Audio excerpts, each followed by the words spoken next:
It's called The Dynasty, a podcast on the Alabama Crimson Tide. Along with AJ McCarron and Trent Richardson, I'm Chris Stewart. New episodes of the show drop each week, YouTube, Apple, Spotify, wherever you get your podcast. TheDynastyBama.com is where you can go and find us. New episodes dropping each and every week. And when you're listening, please rate, review, check us out across social media at The Dynasty Bama. Oh boy, not what we were looking for whatsoever. AJ and Trent, I'm Chris, and guys, we had a little huddle up before, and the huddle up may have lasted longer than the show itself. But here's the deal: the therapist says we're supposed to get it all out here in the first segment, and in the second segment, we're gonna let y'all fix it. But obviously, that we're talking about was a terrible performance down in Tallahassee. Bama dropping a 31-17 decision. Normally, I go, Trent, you go first, and then we'll get AJ. But I talked to Trent yesterday.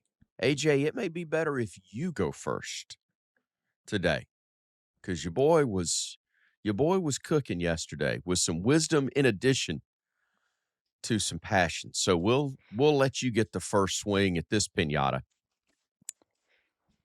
I think the best place to start, for me, being there, being on the sideline, watching that game, there's two things that stood out to me. And I don't know if any of the guys that are playing listen to the show. I know guys on the coaching staff do. And see clips. I had, a ton of dudes come up to me while I was on the sideline and talk about it. We as a team are soft up front on both sides of the football. Absolutely dominated from a offensive line standpoint. And maybe this lights a fire in them. Hell, maybe they don't care at all. Absolutely dominated from an O-line standpoint. And it wasn't like Florida State was bringing a ton of pressure or crazy blitz schemes, packages. They were lining up in a bare front, playing man coverage sometimes, 4 down. And when they lined up in 4 down, they would just run games, tees, different stunts. Our guards and tackles couldn't pass them off to save their life. And then when they didn't, they just bull rushed. We struggled with that. What's kind of crazy, if you watch the first 2 series, we're actually getting push on them. And we look good as an offense, and we have a good mixture. And there's a good mixture of getting some good under center runs and then some zone reads and zone runs out of the gun. Hell, we even had a counter in there. We did almost what we wanted to, didn't we? Yeah. I mean, first drive. First 2 drives. I mean, yeah, that's true. The second drive was an awful call of false start. I'm standing there on the sideline, perfect view. The kids closest to our sideline is completely offsides. Proctor points out to him, kind of moves his hand. It's offsides on the defense. They call a false start, backs us up to even 3rd and extra long. Then we get ties. Got to be better about that. We run a deep concept that you got chips by both tight ends, and then they go into the flat. Ty's got to take the flat. Just give what they take what they give you, and then kick the field goal. But he takes a sack, and therefore our kicker can't make it from that far out. But after that, extremely soft, no nastiness up front whatsoever. We're just getting pushed around. Then you go to the defensive side, same thing. just getting pushed around. They can do whatever runs they want. It was ugly.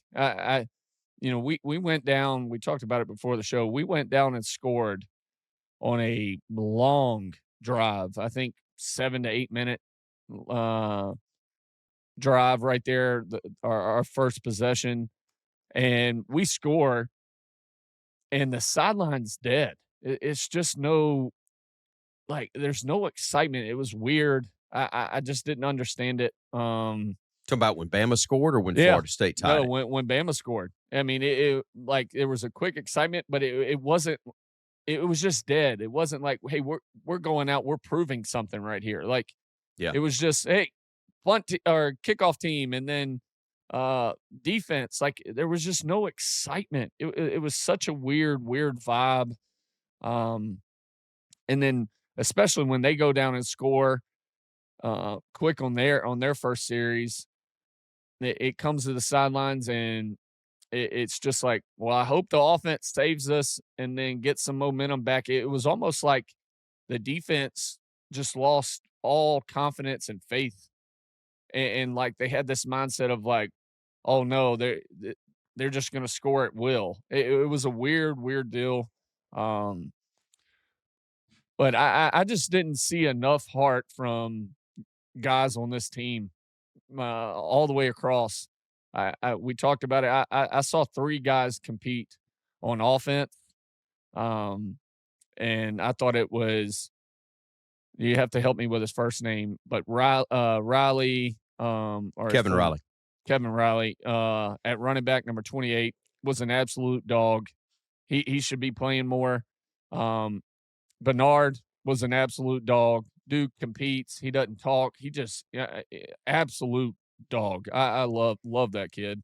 Um, and I thought Ty competed for the situation he was in, how much he was getting hit. First start in a loud atmosphere, and then when it came to the defense, I really didn't see many dudes, you know, playing all out. Bray Hubbard plays hard. Um, But other than that, I mean, I just thought we were soft, extremely soft. All right, Trent. Uh, I agree. It's listen, we can't sugarcoat this, and we can't not act like we just didn't get our tails handed to us. And we do a lot of talking about the new wave. It's a lot of talk. What is the new wave? I hope this is not the new wave. Like, and this is my challenge to the coaches, to the players, everybody. Like, we make a statement about being the new wave and how we're gonna carry the torch and all this other stuff, and we get out there and play like that. I can't even say the words I want to say. I can't find the words I want to say. Like in this first game, I get it. You show your most progress from first to second game, but at the same time, man, we done had spring, summer, fall, whatever it is. We done had too much time to not be prepared and not to be uh uh and I knew Gus was gonna come out with the double reverse. I said it on the show, double, triple reverse. He does it to us all the time. Right. He's been the only person. Well, it's been 2, but he's been one of those only persons that can get over on Saban and have Saban kind of like, all right, let me buckle down. Okay, this is what they doing. Okay, they gave us their best punch, and my thing, like, we still got the game back down to 7. Yeah. It wasn't like we was out the game. But I tell you what, Tim Keenan, whenever he come back, we need him back. And it's not even just because of the tackles, because of the leadership. Like, the leadership was not there at all. And he got the old school type leadership to where he gonna get in your face and tell you, hey, tighten your stuff up now. Mm-hmm. I can remember like it was, and I just thought about this when me and AJ was talking before. We was all talking before the show. I can remember Dante coming to the sideline, Hightower, and I don't know what game it was, but it was a game, a big game, and he told me, "Hey, we finna get you this ball. I need you to get in the end zone, get that offense together." And I guess we was playing bad, whatever it was, Dante had to go make a statement. And he said something to me. And I'm the guy at this time. And he's the guy on defense. But he put that on my shoulders that, hey, get your damn offense right. But my thing is, guys, like, can we block somebody? Can we run the ball? We ran the ball good first 2 drives. Went away from it. I don't know what we're doing. But when you got a team like Florida State, especially first of all, let's not forget they from Florida, right? It's a Florida speed, it's Florida heat, it's Florida power, and being from the 850 Pensacola area, like I know all about it. And so I'm getting phone calls, DMs, texts, everything. Oh, they chopping, they chopping down, they chopping me. All my kids yesterday when I went to the school, they was like. But it's okay, I get it. But it's like, guys, we got to protect us. Like, we got to play ball. Like, at the end of the day, y'all are here for a reason. Y'all are here because we believe that y'all can be the guys to carry the torch. We believe that you can be the guys to be the next national championship team. Now, if you don't believe in that in yourself, like AJ said, we score a touchdown, everybody's just kind of like nonchalant. Huh? What are we doing? Celebrate with your team. Have fun. Like, make this fun. It's not I can't say it's not a job because it is a job. And I know guys down there getting paid too much damn money to get to get ran over.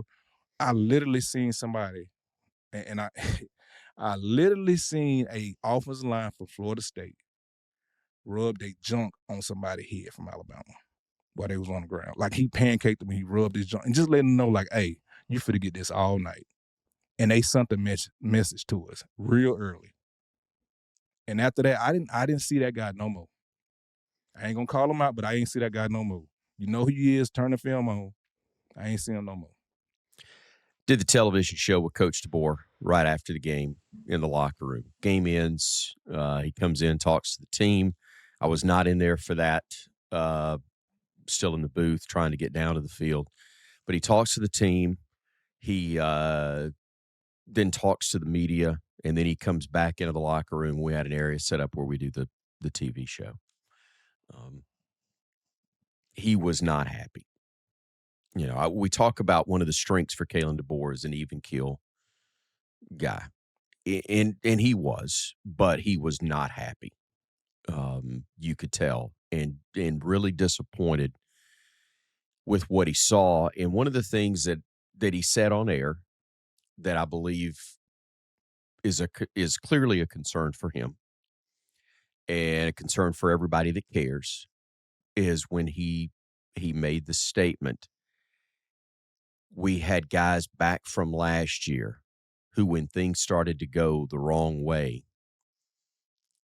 and had he said it was a here we go again look and feel to him. And he said, I'm not talking about now. He goes, I'm talking about in the game itself. He said, we got to get that fixed. We're going to talk more in the next segment about what all needs to be fixed. But guys, how difficult is it to have the swagger, to have the confidence when you yourself have not done it yet? You guys inherited when you showed up at Alabama, you took it to another level, but you had already, guys before you had already started to turn it a little bit. Okay. They had a title again. And a lot of those guys were back to kind of teach y'all and to help you then take the torch and move and pass it on. And you were great at it. But you can only talk about that stuff so much when you haven't really experienced it. Can you? I'm not making an excuse. I'm just saying, how do you get there when you really hadn't done it yourself? I mean, it's nothing but the old saying, "Fake it till you make it." Fair. I mean, you're part of a university and a tradition that people are scared to play. So They still they're storm the field. Oh, 11 yeah. straight losses now for Alabama where the opposing fan base has stormed the field. Yeah. But this is what people don't realize, and I don't think these kids realize with the new wave, anytime you step on that field, they playing the national championship game against you. That's right. So they're going to storm the field every damn time. Mike Norvell wanted the Bama job. Gus Malzahn's best games were always against Alabama. And these guys were coming off a 2-win season as players. Or they were second-chance guys like Castellanos, last-chance guys like Castellanos because it's his third school. Their motivation was high. This was their Super Bowl, and they knew it right out of the gate. And hats off to, we talked about Tommy Castellanos earlier. And I don't take anything back. I still think his comments are stupid from a sense of it's just not something you do as a quarterback. And you don't see many guys do it. But guess what? He said in his press conference at ACC Media Days that he meant no disrespect, but it was a message to his teammates that, hey, this is the type of leader I am. I'm not backing down from them. Like, we're going to carry this confidence and swagger, and they did. And they rallied behind him. Yeah. And I thought this defense would, for a guy that does not throw the ball very well, I think he had 9 completions in the game. He only threw the ball 11 times, only had 9 completions. Yeah, he hits a go ball early in the game that, listen, you're a college quarterback, you should be able to throw a go ball. It's not anything special, but they threw some quick game a little bit, curl routes, and then a rail route when we were in man coverage. That was just awful coverage by Deontay Lawson. And so, but hats off to him. He came out. Our pass rush, again, was non-existent. Just awful pass rush. And he created plays with his legs, just extending through rush lanes and taking off, and it's hats off to him. But for our guys, I don't know if we don't have enough guys from the state of Alabama or close to the state of Alabama that understand the tradition of it. Like during our time, we had a ton of guys from Alabama that knew what Alabama football, and even Trent being from Pensacola, there's nothing but Alabama. There's nothing but Alabama fans down there. Like, what a win on a Saturday means for the state and for the people in Alabama. And so you play for that. It's not just your teammates, but there's a little bit of that in you that gives you an extra fire to you and passion about playing and going out and winning, because you grow up. I know in my area, I know in Trent's area, of areas of poverty that people don't have shit to live for. Like, they don't have a ton of nice things. It's nothing like that. They live and sleep and eat and breathe Alabama football. Mm-hmm. And an Alabama win on a Saturday gives them hope. It gives them an extra day, right? Whether it's in their life, it's in their relationships, their friendships, whatever it is, it gives them an extra day, because what Alabama football means to these people. There's not enough of that on this team, right? And I'm just being upfront about it. Like, it's kids that are there right now that it seems like we only care about ourselves. And I hope it fires some guys up, or it pisses some guys off, and maybe it helps them play better. But play with some damn passion and some pride, not only for the university and the tradition of the university and all the teams before you. Coach Kroom said it a long time ago. When you put the crimson jersey on, you become a Bama man. And it's the same pride for the state. Carry yourselves that way. but go out inside the white lines, and you're a different personality. You're a different animal inside those white lines. Like, we got to do that. There's no passion. There's no fight. There's no dog right now. I'm going off of one game, all right? And people can crucify me for talking this way, but being on that sideline, there was no passion. There was no fight, no dog. And especially from the guys that I thought were returning that would show that. Ryan Williams, Deontay Lawson. I did not see that fire. I thought Deontay Lawson would be an absolute dog. He was non-existent in this game. And I'm just being upfront, and I love the kid. Hell, he graduated from the same school my kids go to. I've watched him for a long time. I don't know if he's just slow coming back from the ACL, and I've had that, and trust me, it's not easy, but he played slow. He looked out of shape. He did not play with a reckless abandonment like I thought he would. All right. So I'm not talking about the opponent because we know it's Louisiana Monroe. And yes, before you guys showed up, we had a very embarrassing loss to ULM several years ago. But just in terms of performance, but more importantly, preparation, how important is this week? Very, very important because, I mean, I'm looking at the schedule, right? And we go from Monroe to Wisconsin? Yep. Yeah. And if At we home, don't, but Wisconsin. yeah, we got to get a win in. And it got to be a win that's going to make everybody feel good and get everybody, back on a high horse or whatever. Then we got to go down there and dominate Wisconsin. Because if we don't, we can go into Florida. I mean, we can go into Georgia 1-3. Like, people not realizing this. Like, we can go into Georgia. Yeah, 1-2. Yeah. Yeah, 1-2. Well, after Georgia be 1-3. You know what I'm saying? So that's what people got to realize. Like, and I'm not saying that we're going to lose these games, but I'm saying, like, these are real possibilities that we see that, hey, man, this is the new wave, right? So now everybody that's sitting back in their chairs, they up on their toes like, hey, what is it going to be this year? And so for me, guys, like, what's your why, right? What's your why? Like, why are you stepping on this field? Why are you here?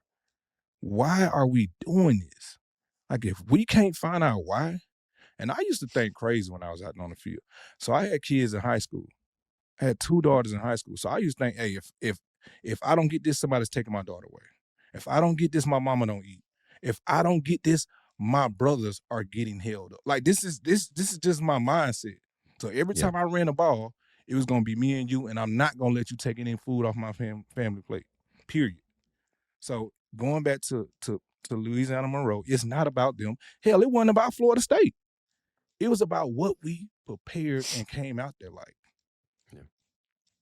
Anything, AJ, before we take a break and come back and fix it? No, I mean, listen, you got to have a game where you get some swagger back, and this should be a game where you go out and dominate from start to finish. If you don't, I'm in agreement with Trent and a ton of other people that, listen, I couldn't even stay in Tallahassee. I got in the car and drove back late at night and was on the phone with all kind of people, in the program, people outside the program that are in the know.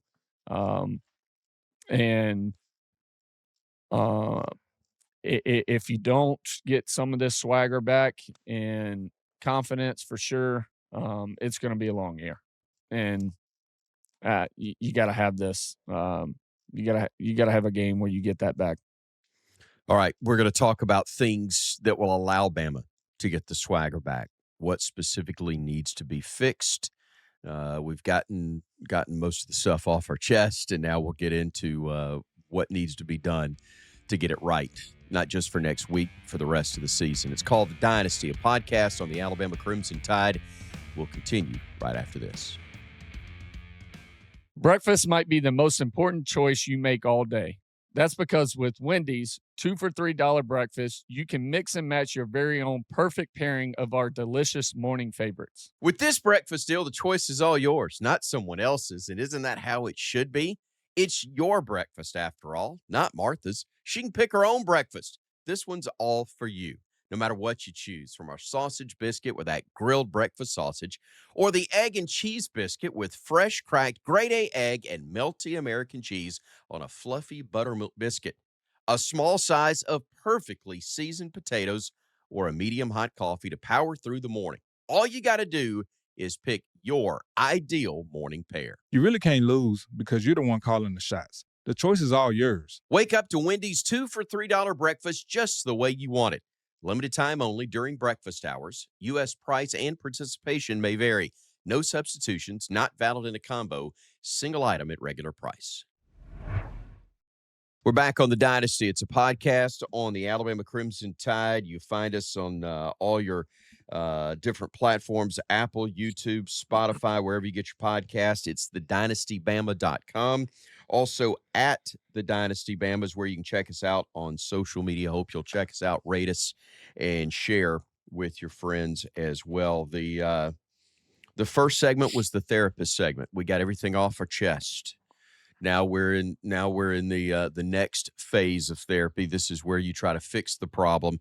We're going to let you guys go into coach mode because you both do that different ways, different levels, but obviously with national championships on your resumes, both Trent and multiple national championships. Didn't mean to slight you there on both of your resumes. Let's go in the process of fixing what needs to be done for this Alabama football team. And we're going to start it off going back to the defensive side.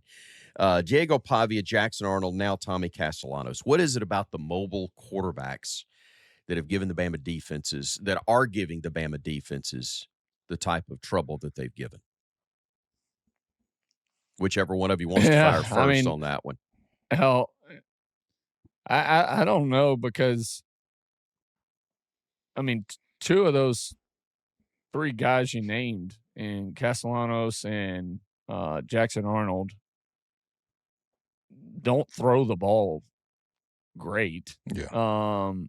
So it's almost like, why I just question why our mindset isn't more of like, hey, if we lose, we're just going to lose letting them beat us in the air. And I don't know if it's not wanting to put too much pressure and too much on our DBs to play more man coverage, or we don't feel confident in doing that. I mean, there was a lot of times we're rushing 3 and dropping 8 in that game, or rushing 4 and dropping 7, and there's still windows open for their receivers, and they're completing curl routes. Like, I mean, he only completed 9, but I couldn't believe that we just weren't getting any pass rush, and then there were still dudes open with dropping that many guys. Another issue is defensive line getting out of rush lanes. I mean, I watched multiple times. Our DNs are just wide and straight up the field. We're not getting enough pass rush in the center to even press the pocket on him. And that's the easiest thing for a tackle, is just play the defensive ends back hip and run him by the quarterback. It allows the quarterback to step up. Now it gives him lanes to escape. Like, there was no containment. I don't understand, and I don't know if it's and I love Kane, our D coordinator. Known him for a long time. I don't know if it's so much a scheme issue rather than a player issue of guys not doing their job and guys wanting everything to be about them. Like, defensive ends are already a little selfish from a sense of how they get paid is based off sacks, right? At every level, I've dealt with it. I've seen it. I don't care if you're J.J. Watt, and I've seen J.J. kind of do his own thing, and he's one of the greatest of all time. But I've seen him do his own thing and play out of the scheme and just worry about going to get a sack because That's how you get paid. In defense and in college now, it's the same mindset. That's how you get paid, because it's not a guarantee. These kids aren't saying, "Hey, I'm locked into this program for 4 or 5 years." They're there year to year basis. So they want it to be about them. How well can I play? What do my stats end up being at the end of the year? And does that allow me to go get more money from somebody else? Right. So I don't know what the issue is.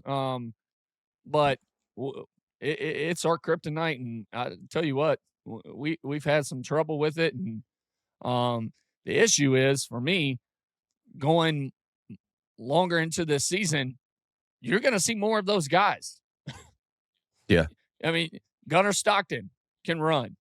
You see Pavia again. Pavia again. You're going to see Jackson Arnold again. Jackson Arnold again. You're going to see Lenore Sellers again.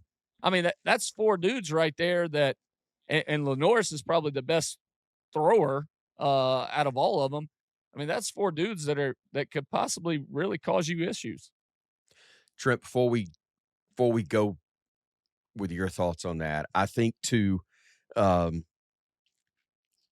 that I used to hear y'all's coach talk about all the time, when you get dead ball penalties, especially selfish. You're being selfish. And there were a couple of key plays, fairly key moments. One very key where you had that. And I know let me back that statement off. Take the word only out. You had 8 penalties for 70 yards to 4 for 40 for Florida State. 2 at least on dead ball stuff. Dominic Jackson is late reacting, late coming up on a play where Castellanos is trying to get to the first down mark, and he hesitates, and then he comes in late and hits him out of bounds. And that's a penalty. A lot of people thought Dominic got another late hit penalty or a taunting penalty after making that stop you referenced in the first segment, AJ, and it turned out to be on James Smith, giving him something extra at the end, and that's debatable, whether it was the right call or not, but he did hit him after the whistle. He did come in different, got a flag there. That was a major thing. We got guys doing things after the whistle when they're not taking care of business before the whistle occurs. The one by Smith late in the game when we stopped them on 3rd down, and they're going to punt because they were in a 4th and short, but it was a long 1 or a long 2. That was the bad one. Yeah. I mean, that's one that you can't have. That's the same stuff that was happening last year where we're just hurting ourselves because Smith, whether you agree with the call or not, Smith went full body weight on him and hit him and lowered his shoulder when Castellanos was already down. Like, what are we doing? You're about to get the ball and go down. It's 24-17. Like, what? We can't have that. Yeah. Trent, sorry. Go ahead, bud. Yeah, I mean, penalties, man, that's discipline, man. That's discipline, and especially them dead ball penalties, that's discipline and guys and their feelings. And it's selfish. Like, you really got an opportunity to win this game. Like, you're really in this game. And we made some big stops, finally got the ball moving a little bit, and we didn't capitalize. We didn't capitalize at all. And so when we shoot ourselves in the foot, it's discipline. That's a you problem.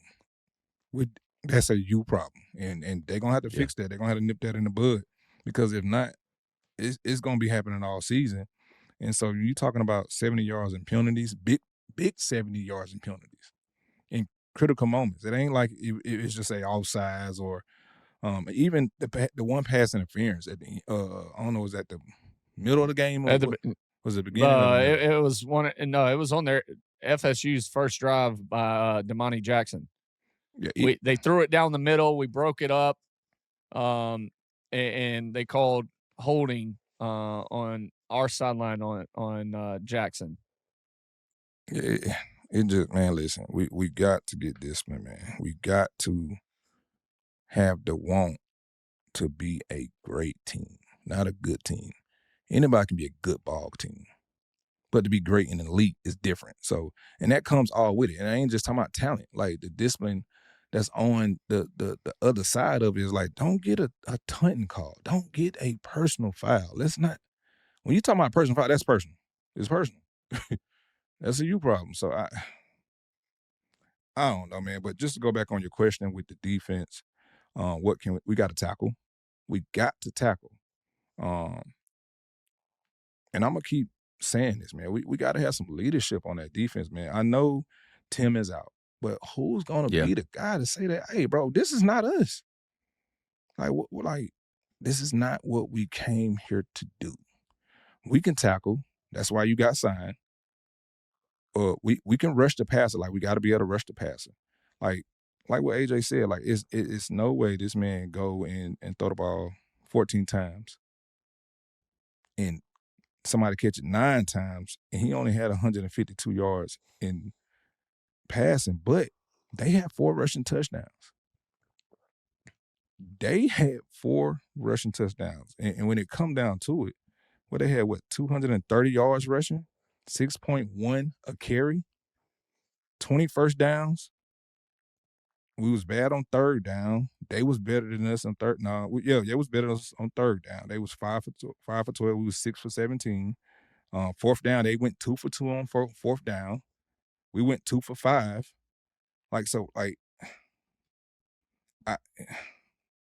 I'm lost. Yeah, I get it. There, and look, I think we're all in a spot that Alabama fans are in. That Alabama, to a degree, a lesser degree, as we're having this conversation right now. Coaches have had Saturday night, all day Sunday, and Monday morning to get their stuff together to make sure they're on the same page.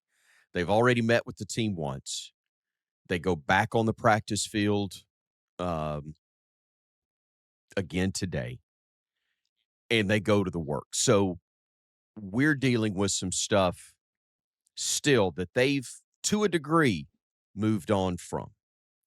I need you guys to tell me, besides the chewing aspect, what's the teaching aspect that you guys are doing on a Monday with this team to get ready, not just for this week, but to move on with the rest of the year?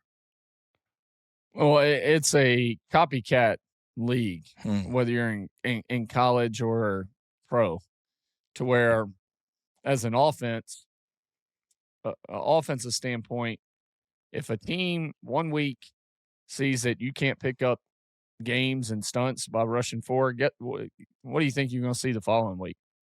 It's just like if you can't pick up cover 0. And Ty did a good job. We got a pass interference holding call on Ryan Williams. Ty saw 0, made a 0 check, brought in Max Pro, and took a shot towards the end zone. We ended up getting a holding call. But you're going to see the same things over and over until you get it fixed. And when it comes to the O-line standpoint, they should be running TEs and stunts and any types of games they just saw all week long until we can pass off a type of game to where our guard isn't sliding into our tackle and then we're missing the looper and we're able to set back with depth and pass things off, because we were horrific, just being as honest and nice as possible saying that. We were horrific with that. Other thing, routes. I thought Bernard ran some awesome routes, was crisp. But the other guys, they were just jogging. Ryan Williams, I love him. He's a good kid. He's from this area. But I thought he played extremely high for a guy that played out wide all year last year for the most part, and now Grubb's trying to move him around so teams can't just play shell coverage or roll on him. him playing inside slot receiver, he plays way too high. His routes are very methodical, and instead of playing low, getting through, under the nickel or the first backer and then over the next, and there was multiple over routes where he just was playing high, getting jammed. There's things like that needs to be fixed. And when it comes to Ty, listen, I thought Ty, and it's part of playing quarterback position at Alabama, and we all know this. You're gonna get, crucified for any type of loss. That's just what comes with it. But I thought he played well. I thought he competed. To not have any run game whatsoever after the first 2 drives, and to be sacked 3 times, hurried probably double digits. I thought he played well. You need other guys. I've been saying it this whole time. You need other guys to play well around him while Yeah. he's young. I don't care how many years. Oh, well, this guy's been there 4 years. It doesn't matter. First start. It's his first start Yeah. in a place that is extremely loud and a tough place to play. And I tell you, that place was rocking, dude, rocking. I mean, Yep. before the game started, the crowd when I was doing the CBS show, crowd was awesome, and it stayed that way the entire game. So you need other guys that have played already, that have a ton of starts under them, to play better and to do their job at a higher rate. And if you don't have that, it's going to be tough. One last thing for me. I thought, Nick Sheridan last year caught a lot of flack from the fan base for not having play calls the way they wanted. And everybody thought Grubb, and I like Coach Grubb, thought it was going to be just a different savior. And we came out the first 2 drives and had some different wrinkles and looked different, being under center, a lot of shifts, making the defense communicate, a lot of motions. I thought we got away from easy throws. It seemed like a lot of our pass concepts after the first 2 drives were deep downfield concepts, to where dudes were either not open, they're double covered, or we couldn't protect. And the first 2 drives, I watched those first 2 drives, we had a great mixture of runs with some bootlegs that gave Ty easy throws, mixed in with some RPO stuff, and mixed in with quick game. And then every once in a while, we took a shot. We hit Bernard down deep on a deep corner or a bench route, but some type of what looked like a sell concept, but he ended up Bernard going to the corner, hit him on the sideline. Like, that was off play action. We got away from it, and I understand you can't do deep downfield play action when you're not running the ball, because there's no point in doing play action if you can't run the ball successfully. But the quick game and the boots that gave Ty easy throws, we got away from it. So hopefully find a way back to that a little bit. All right. Before we wrap this segment up, Trent, let's go running backs. What do you want to see from the guys that you know are going to be available? Because it's Jam's not going to be ready to go yet. And we had, let's see, Kevin Riley, 5 carries, 31 yards. Richard Young, 9 for 26. Ty had to run 9 times. Daniel Hill, 3 carries. And they used Jeremy in the run game a time or two. Dre Washington got a couple of carries as well. What do you specifically want to see in the run game against a ULM team that we know on paper is not FSU? Just in the run game, run the ball. Like, be effective in the run game. Offensive line, you got to get somebody. You got to get pushed. And I don't. To me, we can't finesse this, right? We got to get down and dirty. We got to be able to play smash mouth football. We got to have Kevin Riley involved more, because he came out there fired up, running hard. I respect everything that kid did. Even I don't feel like they gave Young a real good chance. But we got to get in the flow of the run game. The run games open up the passing game, and so all the double bracket and because they're gonna try to now that Bernard is, they know who Bernard is, and he's been playing like that since day one to me. But now they see that it ain't just Ryan, so they're gonna try to double bracket him too, and I don't know what's the update on Ryan injury. I don't know when he's going to be back or is he going to be playing this weekend or not. So they're going to have to learn how to run a ball because right now they're saying, y'all can't beat us passing. We're not going to let you beat us passing. So y'all going to have to try to beat us running. And so until they can do that, it's not going to be an even balanced kill. You got to have an even balance. When we were successful at throwing the ball, when I was playing, we was able to run the ball anytime we wanted to. And everybody knew when I was getting the ball or when Mark was getting the ball or when Eddie was getting the ball. They knew it. Yeah. And we didn't give a damn. Is put up or shut up. It's me against you. It's your dream against my dream. And I believe in my dream all day. And so these guys got to have that same mindset. And I think they can. They got the size. It ain't like they small. It ain't like they're not strong enough. They got the size and they just got to have the will to do it. And the offensive line, the offense coordinator got to believe in the run game. And if he don't, you in the SEC, baby, it's gonna be like this all year if you don't. Speaking of the SEC, some good, some bad.